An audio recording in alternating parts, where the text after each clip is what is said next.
These are flower loom flowers. They're a little bit different from the way people usually make them.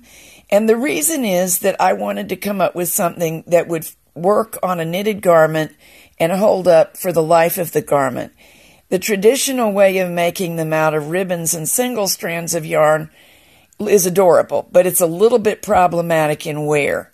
So this is what I did.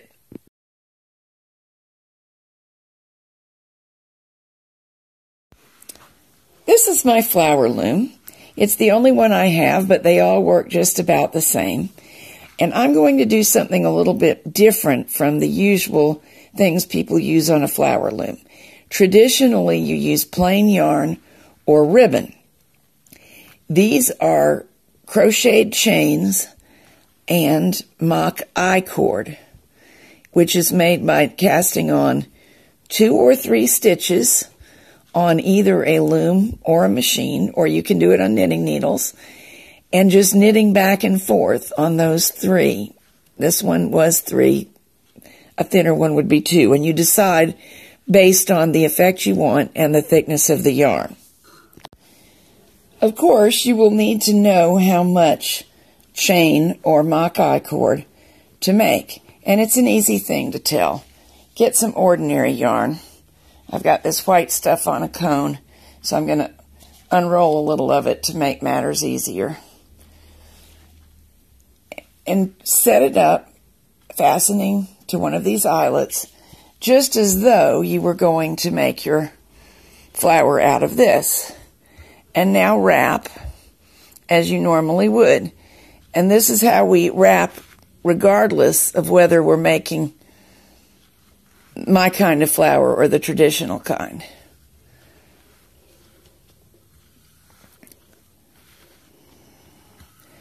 All the way across the loom to the nearest opposing set. See, these two I wrapped across from each other. And now I need enough yarn to reach the other eyelet. Now, I'm not really going to use this, so I'm going to unravel it from the loom. And I can use it as a measurement. Put this point, the final point that I needed, down next to the yardstick, and just measure how much of it I utilized back to where I tied on here. And now just, this yarn is not used up, I can release it and wrap it back on its cone or ball now that I know how much chain to make. So we'll make chain or I-cord in the amount that we decided on based on wrapping the area we were going to use. A quick note, you can use on this loom and on any built like this any or all of the pegs. You don't have to use them just because they're there. Obviously, using the outside pegs makes a much bigger flower than if I only wrapped starting on these. And you can use the interior set as well, but you don't have to. You have a lot of options. I'm ready to use my white cord. Actually, this is crocheted chain, and this is a fairly bulky yarn. So you can see in proportion to my fingers how large it is. Here's a writing pen to compare it to. It's thinner than that, but it's thicker than some of my other chains. And I'm going to wrap just as I did with the measurement that I made. Across, and move over to the next set, wrap across, move over to the next set, wrap across, looping around each pair of pegs. I'm calling a pair the outside to the outside. Those 2 pegs are a pair. And we just don't pay much attention to the pegs that are in between. That wrap is all the way done. So I'm going to push the rest of my chain through.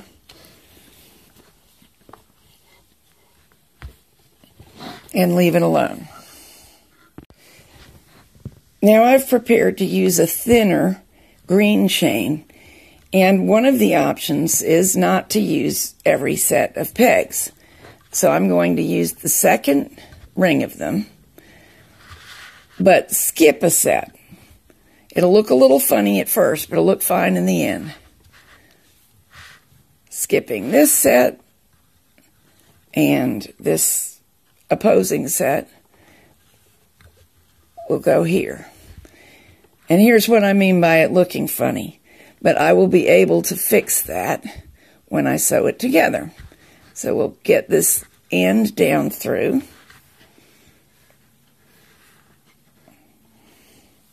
And start sewing in a second.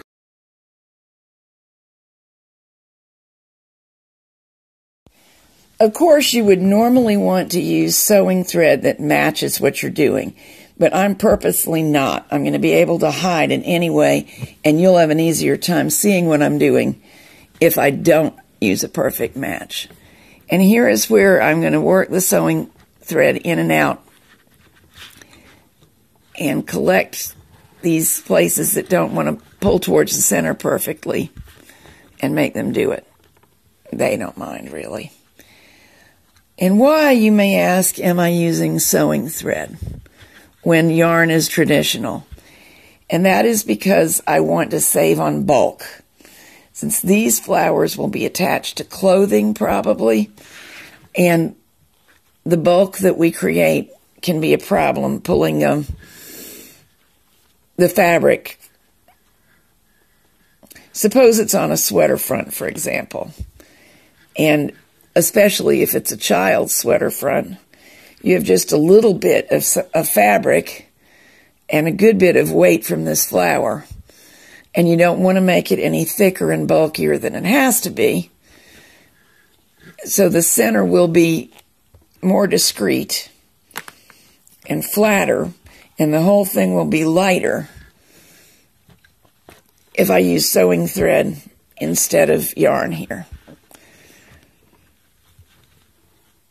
So I'm going to go back and forth doing this. It's very dull for you to watch until I feel it's secure, and then come back to you. All right, here's everything underneath. I have the thread pretty secure, but it's very bothersome to try to tie it off down there. And I think that I can get the loom off and leave the needle attached and tie it off afterwards. So it's time to release this.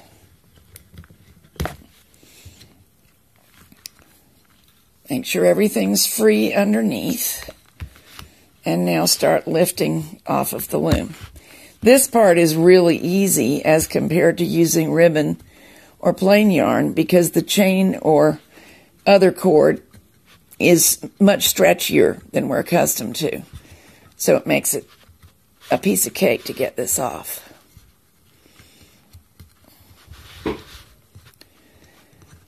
Now I still have an unattractive center here, and there are a number of ways to finish it, but I have a plan.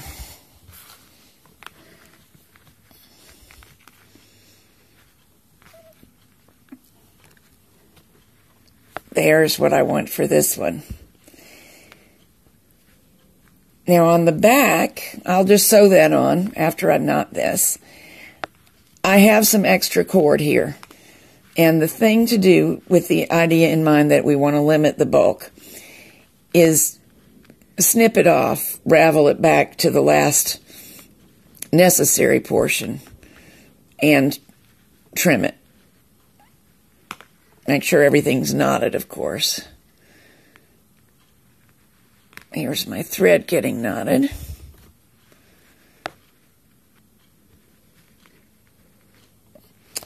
I need some scissors. Be right back. Okay, trimming the thread and setting the needle aside. Now, one end of this is easy to unravel because it's the terminal end of the chain. And I just have to unknot it and discover whether this is that end or not. Yep. You just pull on it and it goes. And we get this last loop, stick a crochet hook into it, or a latch needle if you have one. I talk about those in other videos. Uh-oh. my crochet hook's having an issue, which I will have to deal with separately. I think I can get it to work here, though. Now we pull the strand through the last loop, and it's safely knotted. I can snip this knot off because it's not needed. And I really don't have another end. I got what little bit there was entangled in my sewing, so I'm not going to worry about it. I'm just going to pull this through it a couple of times and snip it off. But I may wait to snip so that I can tie all of these ends together.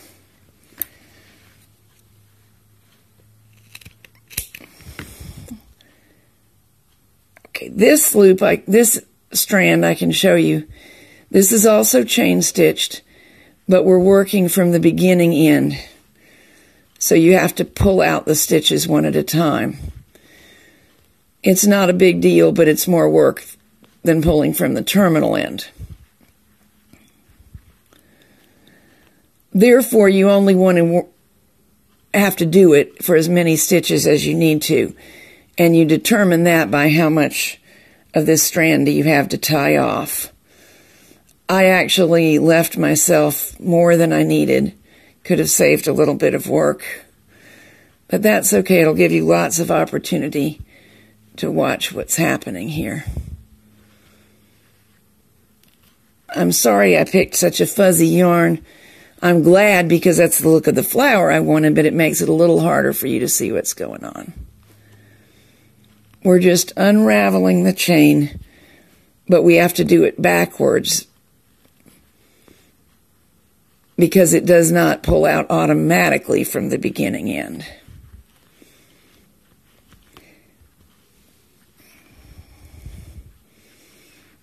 I think one more stitch and I'll be good. On the plus side, it doesn't pull out automatically from the beginning end, so I don't have to do anything much to protect it from further unraveling. When I'm where I want to be, I can tie these ends to this end to secure them and snip them off.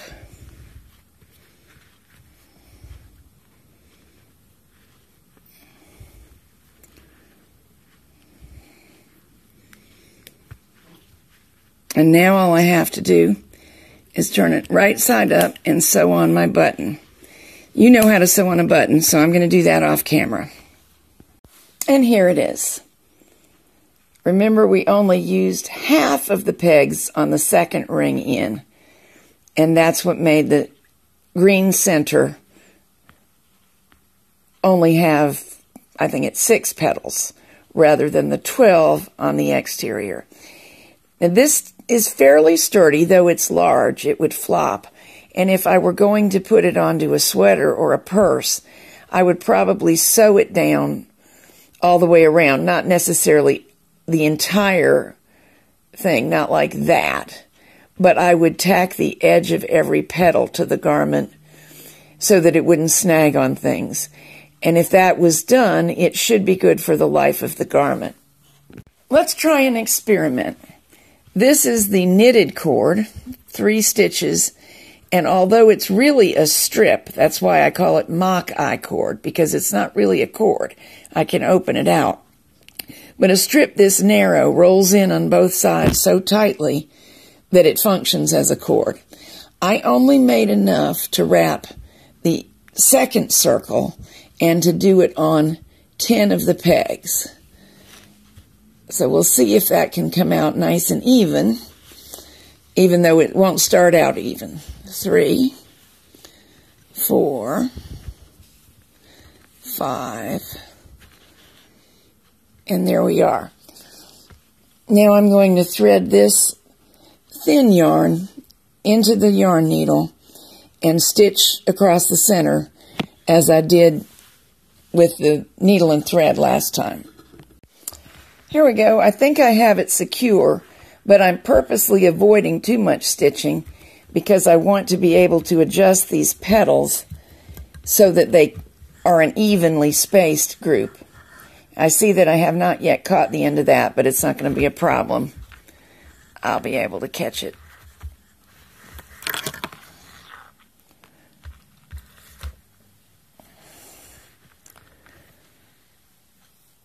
Okay, still got the needle with the yarn, and I did decide to go ahead and use the main yarn here because it's a slender yarn, and I didn't think it would make things too bulky. Let's catch the end that I need to catch and adjust the petals to be pretty much even. One nice thing about these is that they don't have to be perfect. They actually have more character if they're a little bit unique. And you just can stitch until you get the effect you like. You don't have to do a set amount. I'd like to secure those together. If you do use the main yarn, as I'm doing here, you have the option of stitching farther out because we don't have to cover the stitch with the center and hide it for things to look all right. So I'm going to do just enough stitching that the petals stay where I want them to stay. And of course this flower is smaller than the last one because it was made on the second set of pegs. I didn't use the outer ring.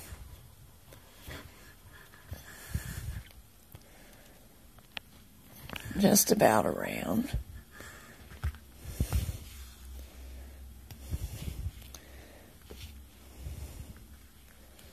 There we go.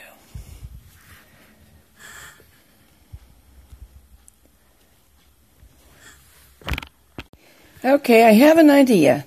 I had some of this white chain left from the larger flower, and I thought perhaps we could coil it around here and stitch it down with white yarn, stitching as lightly as is practical because I don't want to make too big a thick spot, and make a white center. But I've left my pink yarn still attached with a needle in it just in case I want to do anything else with it with pink stitching. The center is already attached. You saw me stitch through it.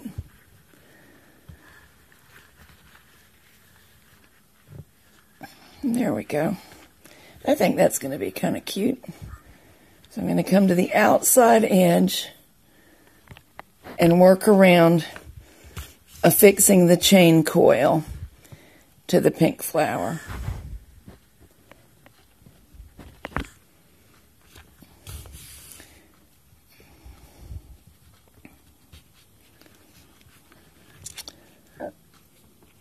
And this is the terminal end, so it should just pull.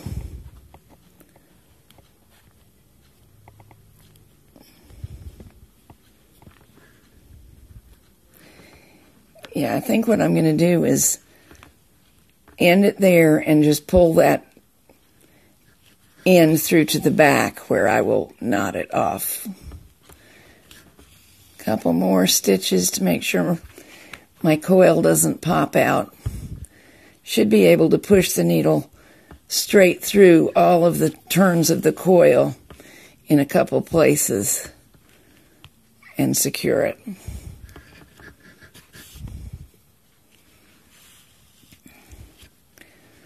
So I'm making a bumpy white center, but the bump is all to the outside, not the underneath of the garment. And it doesn't involve all that much yarn, so I'm hoping it won't add too much weight. This feels very light in my hand.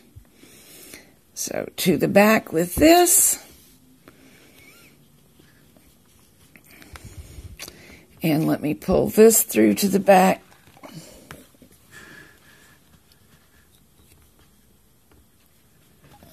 Using the crochet hook if it'll play nice.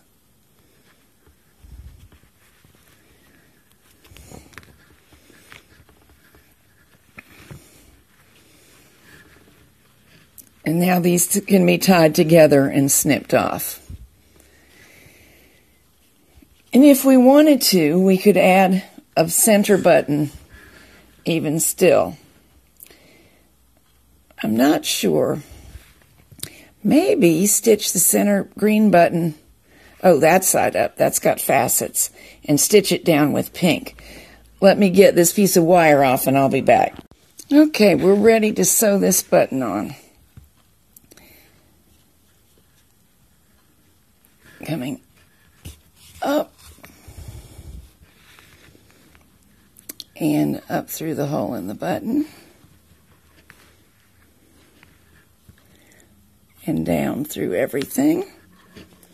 And I'm suspecting it would be a good idea to repeat that even though it is being done with yarn, just for stability.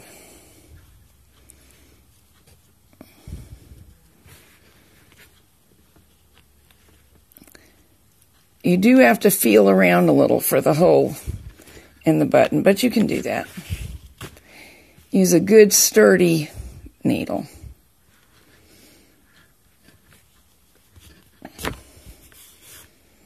And now I'll just tie these ends together and snip them off. So here's what we have so far, 2 different looks. Now let's try something else. I've got this all set to go. This one is chained, and it was made with rather thin yarn, so it's not very thick. And that's on purpose because I want to use only the interior set of pegs.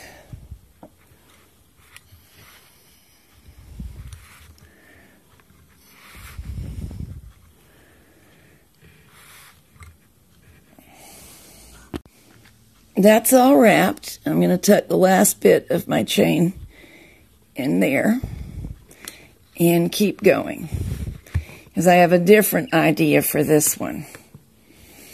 I purposely wrapped the green a little bit loosely, but we may wrap this one a little bit more tightly. Let me attach it. I'm attached at the side and pulled up through the middle, and I don't have enough on purpose to do a full wrap of all 12 pegs. We'll just go as far as it goes. And that's it. So what I'm going to do now is free this yellow strand. Again, this is very thin yarn. Thread it into the yarn needle and stitch across the center. Back when I'm done. As before, when not using all of the pegs, I took this off before it was completely secure so that I'll be able to spread them out and make them as even as I want them to be. Here it is, all secured. Now we just need a center. And I'm trying to decide between this button and this button.